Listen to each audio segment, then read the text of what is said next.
రాష్ట్ర వ్యాప్తంగా దసరా ఉత్సవాలు ఘనంగా జరుగుతున్నాయి. హనుమకొండ భద్రకాళి అమ్మవారి ఆలయానికి భక్తులు భారీగా పోటెత్తారు. ఉదయం నుంచి క్యూలైన్లలో భక్తులు వెయిట్ చేసి మొక్కులు తీర్చుకుంటున్నారు. భక్తుల కోసం ప్రత్యేక ఏర్పాట్లు చేశారు అర్చకులు.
భద్రకాళి ఆలయంలో నవరాత్రి వేడుకలు, దసరా పూజలకు సంబంధించి మరిన్ని డీటెయిల్స్ కృష్ణమోహన్ అందిస్తారు.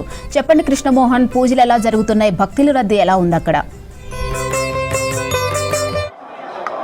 మాధవి, భారీ సంఖ్యలో వస్తున్నారు. ఈరోజు దసరా కావడం, అమ్మవారిని దర్శించుకోవడానికి వస్తున్నారు. అయితే శరన్నవరాత్రి ఉత్సవాలు అత్యంత వైభవంగా జరిగాయి. అమ్మవారు ఈరోజు సంపూర్ణ భద్రకాళి అమ్మవారుగా దర్శనమిస్తారు. నిన్న మహిషాసుర మర్దినిగా అమ్మవారు దర్శనమిచ్చారు.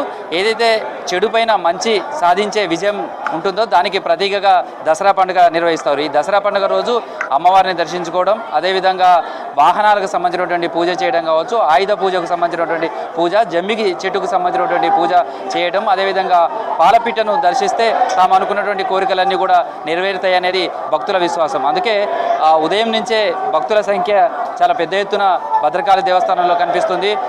ప్రాతకాల పూజలు అవన్నీ అనంతరం కూడా అమ్మవారికి సంబంధించినటువంటి అలంకారం, ప్రతిరోజు ఈ నవరాత్రులలో రోజుకొక అలంకారం చేసినటువంటి దాంట్లో భద్రకాళికి సంబంధించినటువంటి ఈరోజు అమ్మవారికి భద్రకాళిగా సంపూర్ణమైనటువంటి అలంకారం చేశారు. ఈ అలంకారానికి సంబంధించి కూడా అమ్మవారికి దర్శనం చేసుకోవడం అనేది కూడా దర్శనిస్తారు. ప్రస్తుతం అయితే ఆలయ అర్చకులు ఉన్నారు, వాళ్ళతో మాట్లాడదాం.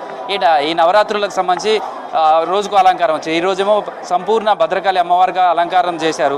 ఈ రోజు ఉన్నటువంటి ప్రత్యేకత ఏంది? దసరాకు సంబంధించి ఇలాంటి పూజలు కానీ ఇవన్నీ చేయాలి. భద్రకాళి శరణమ్మ నవరాత్రులలో అమ్మవారిని ఎంతో వైభవపేతంగా శ్రీచక్రార్చనలు, యజ్ఞయాగాదులు, హోమాలు, జపాలు, పారాయణాలతో అమ్మవారిని చాలా సంతోషపెట్టి విజయదశమి నాడు అమ్మవారు మరి మన కోసము శుంభనిశుంభులను అనేక మంది రాక్షసులను సంహరించి మనకు లోక కళ్యాణం చేసి ఎన్నో విజయాలను మనకు అందజేసింది. కాబట్టి విజయదశమిగా ఈనాడు పేరు వచ్చినది. విజయదశమి నాడు అమ్మవారిని దర్శించడం, ఇవాళ అమ్మవారు అపరాజితాదేవిగా ఉంటుంది. పరాజయం అనేది అమ్మవారికి ఉండదు కాబట్టి ఆమె అపరాజితాదేవి. ఆమె జయ విజయాలతో కూర్చొని ఉంటుంది. ఆమెను దర్శించడం ద్వారా మనకు విజయాలు ప్రాప్తి అవుతాయి. ఈనాడు జమ్మి చెట్టును పూజించాలి. పూర్వంలో పాండవులు కూడా అజ్ఞాతవాసానికి వెళ్ళేటప్పుడు జమ్మి చెట్టు పైన ఆయుధాలను పెట్టి వాళ్ళు అజ్ఞాతవాసంలోకి వెళ్ళి విజయదశమి నాడు అవే ఆయుధాలు తీసుకొని జమ్మి చెట్టును పూజించి మన యుద్ధంలో విజయ భేరిని మోగిస్తారు. అప్పుడు వారు వెళ్ళేటప్పుడు పాలపిట్ట దర్శనం ఇవ్వడము, ఇవన్నీ కూడా శుభశకునాలుగా పూర్వీకులు చెప్పిన పద్ధతిని. ఇవాళ చూస్తే ఆయుధ పూజకు సంబంధించి చూస్తే పోలీస్ హెడ్ క్వార్టర్స్లో కావచ్చు, పోలీస్ స్టేషన్లలో కావచ్చు, ఎక్కడ చూసినా ఆయుధాలకు సంబంధించినటువంటి పూజ చేస్తారు. అసలు దసరా రోజు ఆయుధ పూజ అనేది ఎందుకు చేస్తారు? నిన్నటి వరకు అమ్మవారు శత్రు సంహారం చేసింది. అనేక యుద్ధ రంగాలలో రక్తబీజుణ్ణి వధించినది, శుంభనిశుములను వధించినది, దుర్గమాసురుణ్ణి, మహిషాసురుణ్ణి, మధుకు బయటబూలను, ఈ విధంగా మహా పరాక్రమం కలిగిన రాక్షసులను సంహరించినది. మరి అటు సంహరించేటప్పుడు ఆమె ఆయుధాలు ధరించినది. ఒకటి కాదు, అనేక అస్త్రాలను ఆయుధాలుగా అమ్మవారి వైపు ప్రయోగించినది. అటువంటి ఆయుధాల ద్వారా రాక్షసులపైన విజయాన్ని లభింపజేసిన ఆయుధాలను పూజించడం కూడా మన సాంప్రదాయం. కాబట్టి అటువంటి ఆయుధాలను రక్షణగా నిలవాలి అని వాటిని ఇవాళ దేశ రక్షణ కోసము పోలీసు వారైతేనేమి ఈ ఆయుధాలు వీళ్ళన్నిటిని ఆయుధాలను పూజించి వాటిని గౌరవించడము సాంప్రదాయం కోసంగా వచ్చినది. మరి వాహన పూజలు కూడా చేస్తున్నారు. వాహన పూజ ఎక్కడ చూసినా వాహనాలకు సంబంధించినటువంటి పూజా కార్యక్రమాలు అన్నీ కూడా చేస్తున్నారు. వాహన పూజ ఎందుకు చేయాలి? పూర్వకాలంలో ఇప్పుడంటే అనేక వాహనాలు వచ్చినాయి, శకటములు. పూర్వకాలంలో మరి మనకు అనేక పంటలు పండించినటువంటి ఎడ్ల బండ్లను పూజించే సాంప్రదాయము మనకు ఉన్నది. ఇప్పుడు ఎడ్ల బండ్ల నుంచి మనము ఇప్పుడు పైన ఎగిరే వాహనముల వరకు అనేక వాహనాలు మనకు అందుబాటులోకి వచ్చినాయి. కాబట్టి మనము దేనిపైన తిరుగుతున్నామో అవి ఆ ప్రయాణం చేసేటప్పుడు మార్గ సంకటములు ఉండొద్దు, మార్గంలో క్షేమంగా ప్రయాణం సాగించాలి అని వాహనములను కూడా పూజించే సాంప్రదాయం. ఈ దశమి నాడు పూజిస్తే విజయదుర్గగా అమ్మవారు మన వాహనాలను రక్షించి ప్రమాదాలు సంభవించకుండా వాహనాలపైన మనల్ని వాహనాలను కాపాడాలని వాహన పూజలు చేస్తున్నాం. సో ప్రస్తుతం అయితే భక్తులకు సంబంధించి కూడా చూడొచ్చు, స్పెషల్ క్యూ లైన్లు ఏర్పాటు చేశారు. భక్తులకు సంబంధించినటువంటి కిటకిటలాడుతుంది. ఎడు చూసినా అమ్మవారి నామస్మరణే మారుమోగుతుంది. ఈ రోజంతా కూడా దసరాకు సంబంధించినటువంటి ఏర్పాట్లన్నీ చేశారు. ప్రస్తుతం ఆలయ ఈవో ఉన్నారు సునీత, వాళ్ళతో కూడా మాట్లాడదాం. మేడం, ఎట్లా ఉంది దసరాకు సంబంధించినటువంటి ఎఫెక్ట్ ఎట్లా ఉంది? దసరా భక్తుల సంఖ్య ఏ విధంగా ఉంది? ఈరోజు విజయదశమి మహాపర్వదినాన్ని పురస్కరించుకొని మార్నింగ్ 3 o'clock నుంచి కూడాను భక్తులు అధిక సంఖ్యలో రావడం జరుగుతుంది.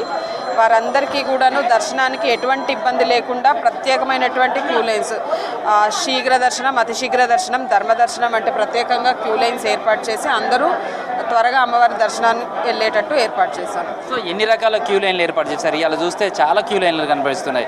ఎన్ని రకాల క్యూ లైన్లు ఏర్పాటు చేశారు? వచ్చే భక్తులను సజావుగా దర్శనం చేసుకుని వెళ్ళడానికి ఎట్లాంటి అవకాశం? మొత్తము మనము ధర్మదర్శనము, శీఘ్ర దర్శనం, అతి శీఘ్ర దర్శనము, ప్రసాదాల విక్రయానికి సపరేట్గా క్యూ లైన్స్, అదేవిధంగా దాతలకి ముఖ్యమైనటువంటి విఐపీలు వచ్చినప్పుడు వారి కొరకు ప్రత్యేకంగా క్యూ లైన్స్ ఏర్పాటు చేయడం జరిగింది. అదేవిధంగా వారు వెళ్ళడానికి ఎగ్జిట్స్ కూడాను క్యూ లైన్ ద్వారా ఏర్పాటు చేయడం జరిగినందువలన పబ్లిక్ ఇబ్బంది లేకుండా అమ్మవారిని దర్శనం చేసుకొని బయటకు వెళ్తున్నారని ఆశిస్తున్నాను. సో నవరాత్రుల సందర్భంగా కూడా కొన్ని ఇబ్బందులు అంటే ఎదురు క్యూ లైన్లలోకి వచ్చారని, తర్వాత వివిఐపీలు తాకిడి సమయంలో కొంత భక్తులు ఇబ్బంది పడ్డారన్నారు. ఇవాళ చూస్తేనేమో చాలా క్రౌడ్ ఇంకా ఎక్కువ వచ్చే అవకాశం, నైట్ వరకు కూడా. వాళ్ళకి ఎట్లాంటి ఏర్పాటు చేస్తారు? అదేనండి, 9 రోజులు కూడా ఎదుర్కొన్నటువంటి చిన్న చిన్న సమస్యలన్నింటినీ దృష్టిలో పెట్టుకొని ఈరోజు క్యూ లైన్స్ ప్రత్యేకంగా ఏర్పాటు చేశాం. ఏ క్యూ లైన్కి సంబంధించిన వాళ్ళు ఆ లైన్లో రావాలి, అదే లైన్లో బయటికి వెళ్ళే విధంగా ఏర్పాటు చేశామండి. ఇబ్బంది లేకుండా చూస్తున్నాం. సో విజయదశమి అనగానే అమ్మవారికి సంబంధించి తెప్పోత్సవం చేయడం అనేది ప్రతిసారి సాంప్రదాయంగా వస్తుంది. ఈసారి అయితేనేమో చెరువుకు సంబంధించినటువంటి భద్రకాళి చెరువు పునరుద్ధరణ చేస్తున్నారు. అక్కడ నీళ్లు కూడా లేని పరిస్థితి. ఎట్లా ఈసారి ఈ ఆచారాన్ని ఏ విధంగా నిర్వహించబోతున్నారు? అధికారులుగా మీరు ఎట్లాంటి ఏర్పాట్లు చేస్తారు? మీరు అన్నట్టుగా ఇప్పుడు తెప్పోత్సవ కార్యక్రమం చెరువులో వాటరు ఇది కారణంగా శాస్త్రబద్ధంగా గుడిలో అర్చకులు ఆ జల క్రీడోత్సవ విధిని సాయంత్రం నిర్వహిస్తారండి. దానికి సంబంధించి అన్ని ఏర్పాట్లు కూడా చేశాం. సో ఎన్ని గంటల వరకు ఇవాళ దర్శనానికి అవకాశం ఉంటుంది? రేపు కళ్యాణంకి సంబంధించి కూడా ఉంటుంది. దానికి సంబంధించిన ఏర్పాటు ఎలా ఉంది? మనకి రాత్రి 10 గంటల వరకు కూడాను అమ్మవారిని ఈరోజు దర్శనం చేసుకోవడానికి అవకాశం ఉందండి. అదేవిధంగా రేపు భద్రకాళి భద్రేశ్వర్ల కళ్యాణం సందర్భంగా కూడాను కళ్యాణానికి సంబంధించిన అన్ని ఏర్పాట్లు చేయడం జరిగింది. కాబట్టి భక్తులు రేపు కళ్యాణంలో కూడా పాల్గొని అమ్మవారి స్వామివారి కృపకు పాత్రలు కావాలని తెలియజేస్తున్నారు. సో కొంతమంది భక్తులు కూడా ఉన్నారు. ఎట్లా ఉంది అమ్మవారి దర్శనం కావచ్చు, క్యూ లైన్లు కావచ్చు, ఇవన్నీ కూడా ఏర్పాట్లన్నీ బ్రహ్మాండంగా చేశారు. ఈసారి అన్నీ బాగానే ఉన్నాయి. దర్శనం కూడా తొందరగానే అవుతుంది. కాకపోతే కొంచెం కొన్ని లైన్లకు అసౌకర్యానికి ఫీల్ అవుతున్నట్టు కొంచెం అనిపించింది అన్నట్టు, అంతే. మిగతా ఎట్లా ఉంటే బాగుంటుంది అనుకుంటున్నారు భక్తులు? యాక్చువల్ కొంత సిస్టమేటిక్గా కంట్రోల్ చేయలేదన్నట్టు కొద్దిగా అనిపిస్తుంది. మిగతా ఏర్పాటు మాత్రం అన్ని బాగానే చేశారండి. దర్శనం మాత్రం తొందరగానే అవుతుందండి. సో భక్తులకు సంబంధించి ఇబ్బందులు కలగకుండా ఓవైపు ఏర్పాట్లు చేశారు. అయితే విజయదశమి సందర్భంగా భారీ సంఖ్యలో భక్తులు వస్తున్నారు. ఉదయం ప్రాతకాల పూజల అనంతరం కూడా అమ్మవారికి సంబంధించి రోజుకు అలంకారం చేస్తారు. ఈరోజు అమ్మవారు సంపూర్ణ భద్రకాళి అమ్మవారి అలంకారంలో వస్తున్నారు. అమ్మవారిని ఈ నవరాత్రులు ఏ విధంగా దర్శనం చేసుకుంటారో అదేవిధంగా విజయదశమికి సంబంధించినటువంటి రోజు కూడా అమ్మవారిని దర్శనం చేసుకుంటే తాము అనుకున్న కోరికలు నెరవేరుతాయనేది భక్తుల విశ్వాసం. ఓరుగల్లు ఇలవేలుపుగా అమ్మవారిని కొలుస్తారు కాబట్టి వరంగల్తో పాటు రాష్ట్రంలో ఉన్నటువంటి అనేక ప్రాంతాల నుంచి కూడా అమ్మవారి దర్శనానికి వస్తారు. ఈ రోజు అంతా కూడా అమ్మవారి దర్శనానికి సంబంధించినటువంటి వచ్చే భక్తులతోటి ఆలయం అంతా కూడా భక్తి పారవశ్యంగా ఉంటుంది. అయితే ప్రతిసారి దసరాకు సంబంధించినటువంటి దగ్గర విజయదశమి సందర్భంగా తెప్పోత్సవం నిర్వహించడం, అమ్మవారిని హంసవాహనం పైన భద్రకాళి చెరువులో తెప్పోత్సవం నిర్వహించడం అనేది ఆనవాయితీగా సాంప్రదాయంగా వస్తుంది. అయితే చెరువుకు సంబంధించినటువంటి పునరుద్ధరణ పనులు ఇవన్నీ కూడా జరుగుతున్న నేపథ్యంలో శాశ్వతంగా కేవలం అంతర ఆలయం పరిధిలోనే ఈ జల క్రీడోత్సవాలను స్వామివార్లకు అమ్మవారికి నిర్వహించనున్నారు. దానికి సంబంధించినటువంటి ఏర్పాట్లన్నీ కూడా చేస్తున్నారు. ఈరోజు మొత్తం కూడా భక్తులతో అయితే ఆలయం అంతా కూడా కిక్కిరిసి ఉండే అవకాశం ఉంది. మాధురి.